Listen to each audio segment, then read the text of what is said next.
नमस्कार। आज मैं आपसे कोई खबर साझा नहीं करने जा रहा हूं, न ही कोई लंबा चौड़ा विश्लेषण। आज मैं आपसे एक सवाल पूछना चाहता हूं। क्या इतिहास सच में खुद को दोहराता है? और अगर दोहराता है तो क्या प्राचीन भारतीय ग्रंथों में आज की दुनिया के लिए चेतावनियां पहले से ही लिखी हुई हैं? आज यक्ष प्रश्न यह है कि यदि कलयुग में अमेरिका सोने की लंका और डोनाल्ड ट्रंप रावण हैं, तो पुरुषोत्तम राम कौन? रामायण, रामचरितमानस, भगवान राम के बारे में या उनकी कहानियों के बारे में किसी को कुछ बताने की भी जरूरत नहीं, क्योंकि यह तो हमारी सनातन संस्कृति में ही नहीं बल्कि जनजीवन तक में रचा बसा हुआ है। बच्चे बच्चे को मालूम है कि समुद्र पार एक ऐसी नगरी थी जिसे सोने की लंका कहा जाता था। वह नगरी अपार संपदा, अत्याधुनिक तकनीक, अद्भुत वास्तुकला और अजेय मानी जाने वाली शक्ति का केंद्र थी। लंका का राजा था रावण। रावण कोई साधारण राजा नहीं था। वह महान विद्वान था, वेदों का ज्ञाता था, अपार शक्तियों का स्वामी था।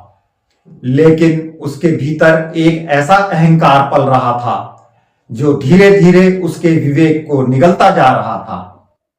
रावण को यह लगने लगा था कि उसके सामने कोई सीमा नहीं है, न देवता, न धर्म, न ही मर्यादा। इसी अहंकार में उसने शनिदेव को पकड़कर अपने पलंग के नीचे बांध दिया, मानो वह यह संदेश देना चाहता हो कि भाग्य भी अब उसके अधीन है। इसी अहंकार में उसने भगवान शिव से भी टकराव मोल ले लिया। कैलाश पर्वत को उठा लिया, शिवलिंग को लंका ले जाने की कोशिश की।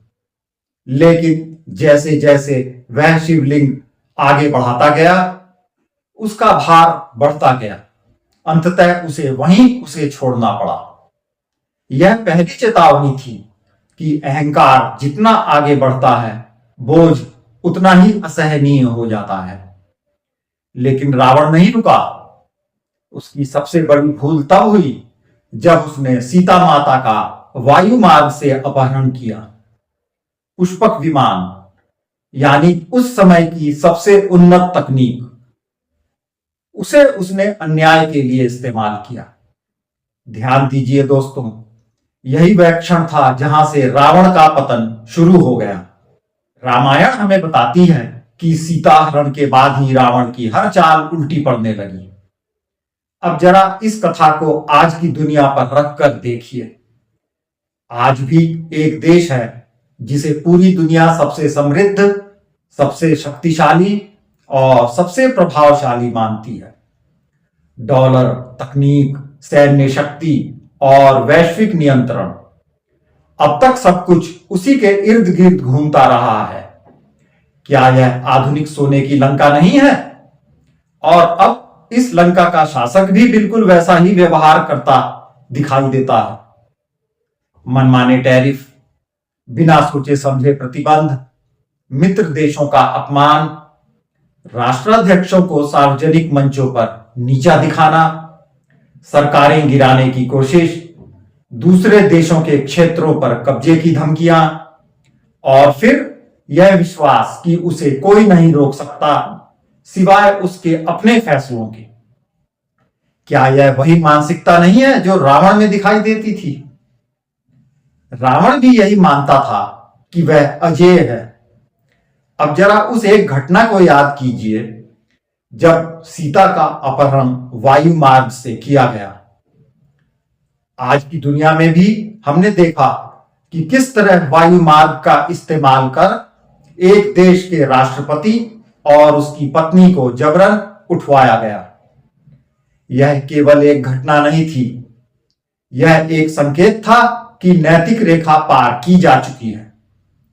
रामायण में सीता हरण के बाद पतन की प्रक्रिया शुरू होती है।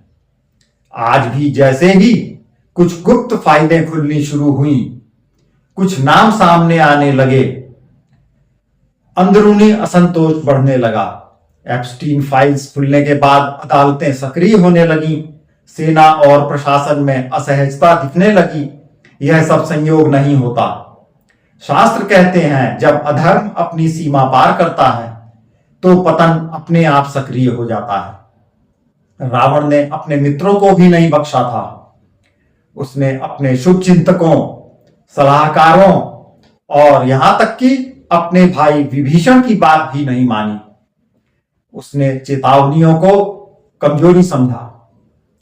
आज भी हम देख रहे हैं कि पुराने मित्र नाराज हो रहे हैं, गठबंधन टूट रहे हैं और जो कभी समर्थन करते थे वे अब दूरी बना रहे हैं।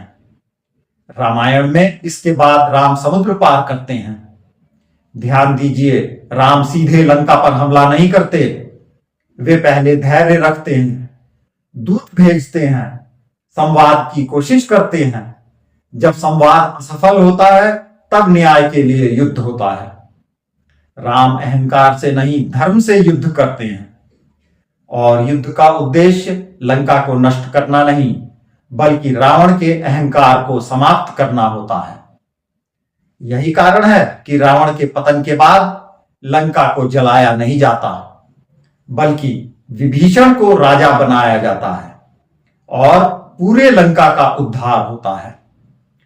अब इस कथा को आज की वैश्विक राजनीति से जोड़कर देखिए। आज भी एक ऐसा नेतृत्व दिखाई देता है जो शोर नहीं करता, धमकी नहीं देता, लेकिन अपने कर्मों से संतुलन बनाता है, जो टैरिफ के जवाब में अभूतपूर्व और ऐतिहासिक सुधार करता है, प्रतिबंध के जवाब में नए रास्ते खोलता है और दबाव के सामने झुकने के बजाय समय को अपना काम करने देता है। रामायण हमें सिखाती है कि राम अपनी पहचान घोषित नहीं करते, राम अपने कर्मों से पहचाने जाते हैं। हनुमान का रोल भी याद कीजिए। हनुमान राम के दूत थे, निर्भीक, स्पष्ट लेकिन मर्यादित। उन्होंने लंका में जाकर संदेश दिया, चेतावनी दी और पूरी दुनिया को यह दिखाया कि राम की शक्ति शोर में नहीं, संकल्प में है। आज भी हम देखते हैं कि अंतर्राष्ट्रीय मंचों पर भी एक ऐसा दूत सक्रिय है जो स्पष्ट बोलता है, साफ शब्दों में अंतर्राष्ट्रीय मंचों पर और समूची दुनिया को अपना संदेश और पक्ष बताता है, बिना झुके, बिना माफी मांगे, लेकिन पूरी मर्यादा के साथ। यह सब संयोग नहीं है।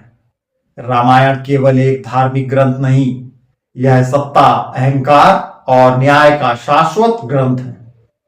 अब यह सवाल मैं आपसे पूछता हूं, अगर अमेरिका आधुनिक सोने की लंका है, अगर उसके मौजूदा शासक में रावण जैसे अहंकार, दुस्साहस और अति आत्मविश्वास के लक्षण दिखाई देते हैं, अगर सीताहरण जैसे संकेत आधुनिक रूप में सामने आ चुके हैं, अगर पतन की प्रक्रिया शुरू हो चुकी है, तो अब आप ही बताइए, इस कलयुगी रावण के सामने वह आधुनिक राम कौन है जो बिना शोर किए, बिना नाम लिए, अपने कर्मों से न्याय की स्थापना कर रहे हैं?